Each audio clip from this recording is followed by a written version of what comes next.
However, if you want to complete the game, I guess, more of the way it was intended to be beat, I guess, then obviously you're not going to exploit that glitch. But it's definitely a good way to get farther into the game if you're first time playing the game, or you're just trying to see the end of it and say, hey, you finally beat Blaster Master. You may want to use the grenade glitch in order to advance a little bit farther. It'll allow you, obviously, to see more of the game, especially if there's like one particular boss that you have a lot of trouble with. Now, as we reach back into this room, trying to be slow, take out the enemies, I reach back to Sophia, and now we actually can dive and float underwater. As you can see, has like a nice weird thing at the back of our tank here that allows us to go and move around freely underneath the water. We're going to move up into this cave area. So now we're in similar to the caves that we swam in with just Jason by himself, however now we're in the tank.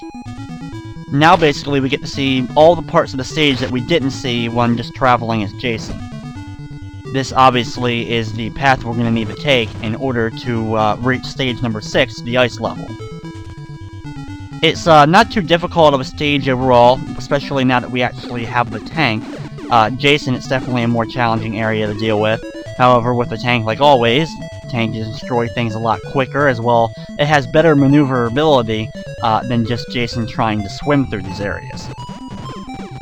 In the next room that I'm about to go into, it's one of my favorite backgrounds of the game, or whatever, you know, you're seeing all the backgrounds in the game or whatever, and some of them look pretty generic. However, like the columns and all that are in the back of this one, like it's like the ruins of an ancient civilization, I thought was, you know, a nice touch and a rather interesting, of all the backgrounds you see in the game, this is one of the few times, you know, you only see this one a couple of times, and I thought that was pretty cool to look at.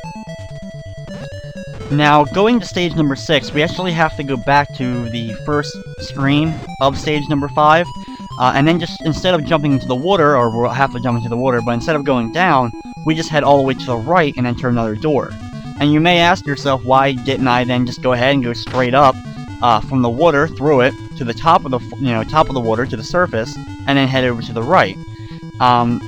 If you saw at the very beginning, when I first came into this place, when I went into the water, I still had to destroy some breakable blocks like I'm doing right now, in order to travel downwards. And once you go off screen of those blocks, they respawn once you leave the screen. So once I left that area with Jason as just him floating and swimming by himself, those blocks came back and there was no way to just travel north through the water again when I got the actual swimming portions. As you can see, those are those blocks I just mentioned right there that prevented us from being able to just come straight up here and enter the right door here. Anyway, once we do enter this right room, we have to travel a little bit farther, but at the end of it is our door to stage number 6. Now this is definitely one of the harder ones to deal with, just jumping from platform to platform. Obviously, the main reason for that is it's completely filled with ice. And in most games, the ice level can be rather tricky to deal with because you have basically no traction while trying to maneuver on the platforms. This game is no exception to that rule. I guess that means our Sophia the Third wasn't built with four-wheel drive and the ability to travel on ice. Now, stage number 6, of course being filled with ice, they're going to make us do a lot of jumping and a lot of platforming in order to make it to our next destination, the actual boss room, and then going through to make it to stage number 7. Now, as you can see right there, I became a victim pretty early on of the whole ice jumping. I fell into that. I missed my jump because I went too far over. It can definitely be challenging if you've never done this before to try to figure out exactly when you're going to be able to jump and when you accidentally slip off a little bit too far and miss your jump. Like right there, I fell through again, as I'm going to have to travel upwards, defeating these, they look really like flying bullets at you, because the way they're shaped, the dome on their head, they look kind of like bullets flying at you, and since when they see you, they come directly at you, I guess it's more appropriate that they are literally flying bullets. Now, what I just grabbed there was 2 packs of homing missiles. Now, I haven't talked about them yet, but you do have 3 different types of weapons other than just your main shot that you can use while in the tank. Now, the 3 weapons you have are homing missiles. I just got, obviously, a homing missile. You shoot it out and it goes towards the enemy. You have the multi-warhead missile. Basically, a 3 missile comes out, like 3 different missiles, and can take out an individual enemy with each of the 3 that come out. And then you have a lightning ability, which basically lightning goes around your vehicle. You shoot lightning out. It's not necessarily the best, but it destroys anything that it hits. So it's pretty useful. However, you don't get many of them. You have to usually search them out in order to find those abilities, and they're very limited. While very useful, they're not necessarily worth it all the time to go ahead and hunt out and try to find them. Now you may be wondering to yourself, what exactly are we going to be obtaining from the boss at this level? We got our dive part so we could get through the water, and we've gotten other things. Obviously, every time you get something, it's just a way to progress the game a little bit farther, allowing you access to another area. This stage we'll be getting our first of 2 wall moving upgrades. Now what they allow you to do is the first one allows you to go vertically up vertical walls. So basically the walls to the left and to the right of me. I can actually go up them. However, if I try to go upside down on a part, I'll fall straight down. And that's exactly what the second wall upgrade is, in which case we'll be getting that in the next level after this one. So eventually, we'll pretty much be able to go anywhere we want at any time, go upside down, go inside out, whatever you want to do, you'll be able to after you get all the wall upgrades. Now, we're going to be using those wall maneuvers in order to backtrack through areas we've already been to before, travel all the way back to stage number 1, from stage number 1 go back to stage number 2, and then go into a place that we hadn't been to yet, that we couldn't access before because we need to literally go up the vertical wall, and our hover ability, even if it was fully maxed out, would not have been big enough, or would not have had enough in order to get us up that wall. Now we're going to go ahead and destroy these blocks in order to try to get up to this platform. The door up there is what's going to lead us to the top-down area of this place, and our next boss battle. Now, as you see, I slid a little bit while getting out of the vehicle, obviously the non-traction of the ice. However, that really does change when inside here. There's a lot of ice in here, as you can see, and it would slide us easily into the spikes. However, the ice isn't nearly as bad as it could be. You do have a little bit of movement, you can control it relatively well, and when you move onto certain platforms, you can easily see where you need to go, so you can maneuver the ice to so that you don't go into the spikes at all.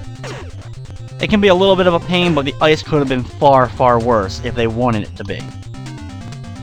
Now, it's not too difficult to navigate. Go through several rooms, and that'll lead us to our next boss battle, where we're going to get that wall upgrade that I've been talking about. Now, if you really want to, you could destroy all those little rocks in that room, and you may be able to find some gun upgrades or some extra health, but usually it's not worth all the time that's spent going ahead and destroying every little individual rock. Now, we only have a couple of rooms left before we actually enter the boss room. This is actually our last room. Travel down through this area. Try to bypass all the enemies that get in our way. Once you get here, you're going to head right, and that's going to take us into the boss battle. Now, this boss battle is actually a repeat of the second boss from the game. He's very similar to that boss. As you can see, once again, our main objective is to shoot him directly in the claw-like mouth of his. However, he not only has like the giant arms that come out us, he also has projectiles that can be a definite more of a pain than anything that he did in the first battle. The thing is, it's not really that much different either way. You're going to be dodging his projectiles as well as the arms, and when you get an easy opportunity to sneak in for a lot of hits, you take it, mash the grenade button or use the turbo button, whatever your preference is, and you can do a lot of damage to him, and then back away, dodge some more, and then wait for the opportunity again to sneak in. While it may be different than the first time around that we fought him in Stage 2, it's overall not much more challenging than that one.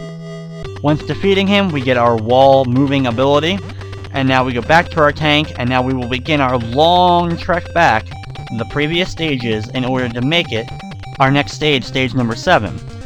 Now, lucky for us, I'm going to go ahead and use the missiles real fast here to try to clear out some enemies.